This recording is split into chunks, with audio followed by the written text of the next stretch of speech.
লাখো শহীদের রক্তের বিনিময়ে অর্জিত সংবিধানে খারাপ কিছু থাকলে সংশোধন করা যেতে পারে, কিন্তু পুরোপুরিভাবে বাতিল করা কোনো ভালো কাজ হবে না বলে মনে করছে বিএনপি। দেশের মধ্যে বিভেদ সৃষ্টি না করতেও বৈষম্যবিরোধী শিক্ষার্থীদের প্রতি অনুরোধ করেন দলটির সিনিয়র নেতারা।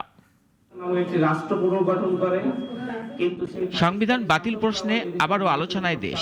নতুন ঘোষণা নিয়ে আসছে বৈষম্য বিরোধী শিক্ষার্থীরা। নির্বাচন দিলেই বিএনপি ক্ষমতায় যাবে এমন কথা বলছেন অনেকে, তা ঠিক না জানিয়ে দলটির সিনিয়র নেতা মির্জা আব্বাস বলেন, বিএনপি জনপ্রিয় দল এ কথা কেউ বলেন না, তারা মানুষের অধিকারের জন্য নির্বাচন চাচ্ছেন।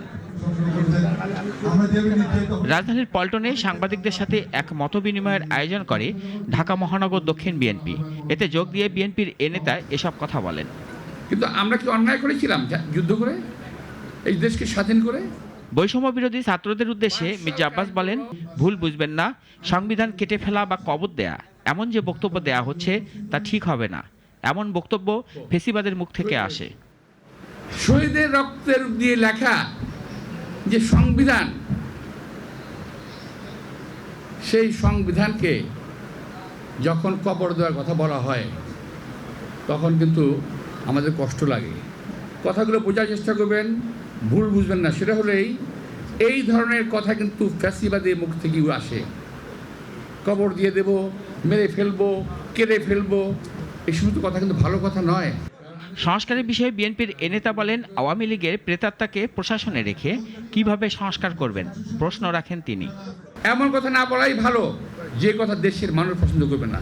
জাতির ভিতরে দয়া করে আপনার বিভক্তি আনবেন না। আমার এটাই হলো কথা। এত কষ্টের অর্জন, হাসিনার পতন, সেই কষ্টের অর্জনকে দয়া করে কয়েকজন লোকের ইশারায় কথা বলে এই বালখিল্যতা করে জাতিকে বিভক্ত করবেন না। এদিকে বিএনপির প্রতিষ্ঠাতা জিয়াউর রহমানের সমাধিতে শ্রদ্ধা নিবেদন শেষে দলটির নেতারা সম্প্রতি দু একটি ইসলামী দলের কর্মকাণ্ডের সমালোচনা করেন। 5ই আগস্টের পর আমরা কি ব্যাং আত্মসাৎ করতে দেখিনি? আমরা তো দেখেছি ইসলামী ব্যাংক কিভাবে গ্রাস করে নিল একটি রাজনৈতিক দলের অনুসারীরা। তারা পায়ের রগ কাটে, তাদেরকে তো জনগণ ঠিকই চেনে।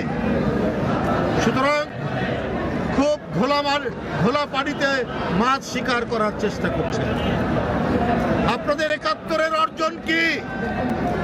আপনারা 71-এর বিরোধিতা করেছেন। 71 থেকে 5 আগস্ট পর্যন্ত গণতন্ত্রের প্রশ্নে বিএনপি কখনো মাথা নত করেনি জানিয়ে বিএনপি নেতারা বলেন, জামায়াত ভারতের সাথে সম্পর্ক উন্নয়নের জন্য শেখ হাসিনাকে ক্ষমা করতে চায়। রাশিদুল কাদির, নাগরিক, ঢাকা।